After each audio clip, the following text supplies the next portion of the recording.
Seorang, kalau saudara kenal salah seorang hamba Tuhan dari GBI Rock di Jayapura, yaitu Bapak Nobel Forno, ini adik kandungnya.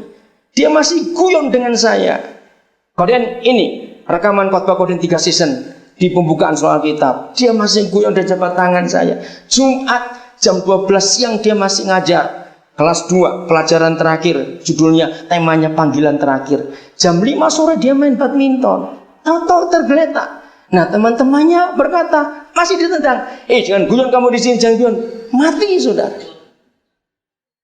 Saya bingung, Tuhan, kenapa begini?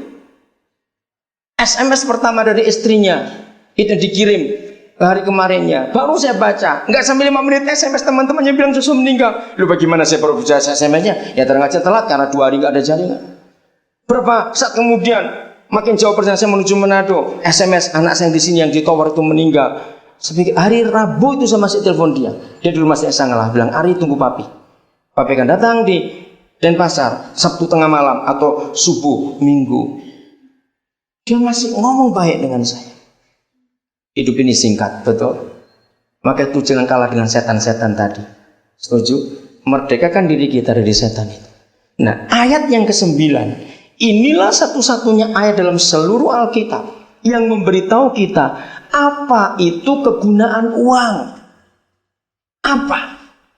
Lihat pasal 16 ayat 9. Ternyata Tuhan Yesus dengan tegas mengatakan, uang itu cuma untuk satu tujuan, bukan 2, bukan 6, bukan 10, cuma satu. Katakan amin dulu, saya terangkan. Apa tujuan uang? Uang bukan untuk memperpanjang umur, tidak. Maka itu jangan ada orang yang berkata, kenapa sih kamu kerja? Supaya hidup. Tidak, saudara. Kalau orang berkata kerja supaya hidup, dengar baik-baik. Berarti orang itu beranggapan orang kaya nggak mati-mati. Loh ya tidak? Coba mikir baik-baik. Kalau orang bertanya kepada saudara, kenapa lu kerja? Supaya hidup. Itu artinya orang kaya nggak mati-mati. Karena dengan hasil kerjanya dia punya uang, dipikirnya wah bisa beli 2 kiloan di supermarket. Siapa jawab? Orang kaya mati tidak? Mati. Maka itu kalau orang bertanya, mengapa kamu kerja? Jawabannya cuma satu, itu tanggung jawab. Bukan untuk hidup. Hidup itu karena pemberian Tuhan. Amin. Hidup itu karena pemberian Tuhan. Bukan karena kita berjuang. Tidak. Berapa kali orang makan sehat. Saudara, bulan tahun yang lalu, malam itu kami mau berjalan naik mobil dari Pontianak ke Sanggoledo. Itu pertama kali saya ke Sanggoledo. Ternyata pas mau berangkat ditunda. Kenapa? Ada seorang anggota full gospel meninggal mendadak. Istrinya pingsan-pingsan, anak-anaknya nggak percaya kalau bapaknya meninggal. Dia makanannya sangat dijaga, sangat. Dia tidak makan semua yang ada kolesterol. Begitu luar biasa menjaga makanannya. Olahraganya rajin. Tidak diketahui kenapa tiba-tiba meninggal. Akhirnya tertunda 3 jam perjalanan itu. Karena kami kan rombongan dengan saudara full gospel dari Pontianak ke Sanggoledo. Semua tidak percaya. Ini orang sehat, makannya nggak sembarang. Maka itu hidup ini anugerah, katakan amin. Kita nggak bisa memperpanjang umur kita karena uang kita. Betul? Tidak bisa.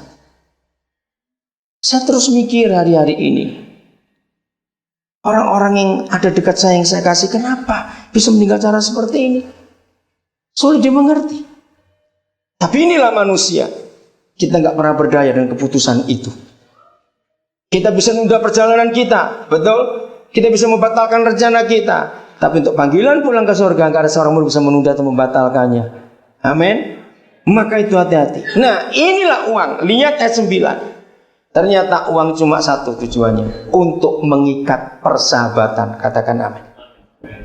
Jadi uang tidak boleh ditujukan, digunakan, difungsikan untuk hal lain kecuali untuk mengikat persahabatan.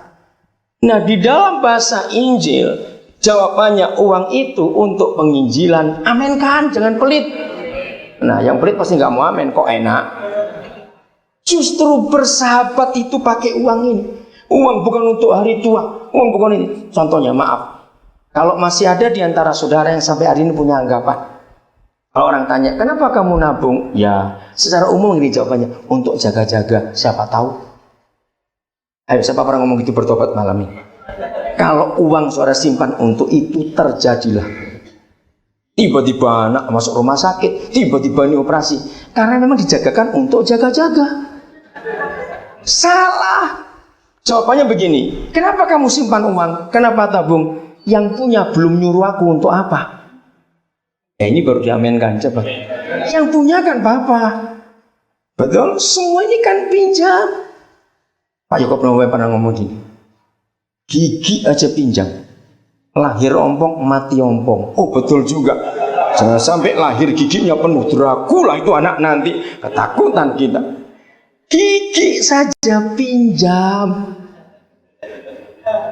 Kalau ada orang tua mati giginya nggak pasti gigi palsu, sudahlah, nggak percaya. Jadi kita harus mikir, apa yang kita berkata ini daripadaku. Mari saya ajak saudara berpikir secara realistis. Tidak ada usaha pekerjaan yang tidak dari papa kita. Ayo, suatu hari ada orang ngotot, nggak bisa. Aku nggak usah kayu, aku nggak usah sarang burung walet, aku nggak usah perkebunan, aku usah showroom mobil. Tetap dari Tuhan. Dari mana itu buatan pabrik? Tunggu, yang buat besinya siapa? Loh, betul nggak? Yang buat besi jadi mobil itu masuk engkongmu. Betul nggak, saudara? Itu Tuhan. Apalagi yang usahanya langsung dengan urusan alam, yang kaya karena kayu. Jangan egois, jangan pelit. Yang nanam kayu itu siapa? Betul? Semuanya Tuhan. Apalagi yang punya usaha sarang walet, sadarlah. Nek mano orang ngiler gak soge kon. Saya berkata begitu, maaf saya berkata.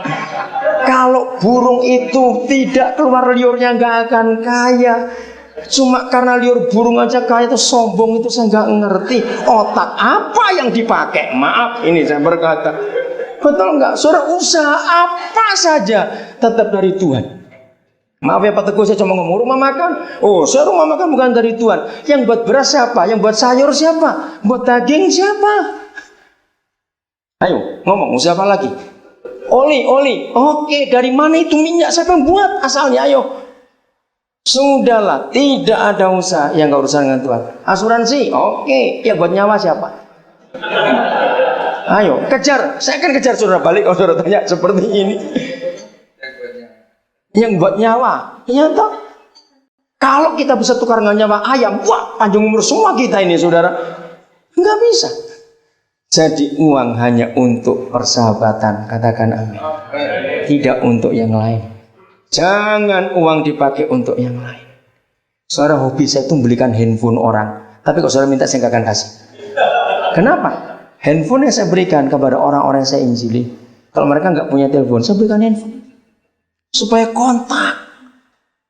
Tiap bulan berapa handphone saya beli? Karena kalau saya keliling di mana ketemu orang, kamu bisa kontak di mana? Nggak punya Pak, beli handphone ini. Terus maka itu tiap hari saya SMS itu bisa ratusan saudara. Saudara mungkin kaget oleh tagihan kartu halo saya. Untuk SMS saja itu satu bulan bisa 1 juta lebih. Itu hanya SMS-nya. Terus saudara, karena saya jawab mereka banyak bertanya. Saya buat persahabatan dengan uang itu untuk memberkati banyak orang dalam hidup ini. Saya tuh kredit motor di banyak provinsi di Indonesia. Karena saya memberkati orang-orang itu. Uang saya pakai untuk bersahabatan. Maka itu kalau ada orang kaya, saya berani nantang, saya lebih kaya dari siapapun. Anak 26 yang sudah master, 4 yang doktor, 8 dokter umum, 2 spesialis. Bayangkan. Jadi kita harus tahu uang itu dipakai untuk apa. Dalam memberkati banyak orang di sekitar kita, uang itu perlu. Satu hari saudara, saya diundang KKR oleh Full Gospel dengan gabungan beberapa gereja di Hotel Dusit Balikpapan. Salah seorang anggota Full Gospel yang ada di Balikpapan Permai. Ya, ruko pertukuan yang ada di kompleks Dusit itu, saya nginep di situ.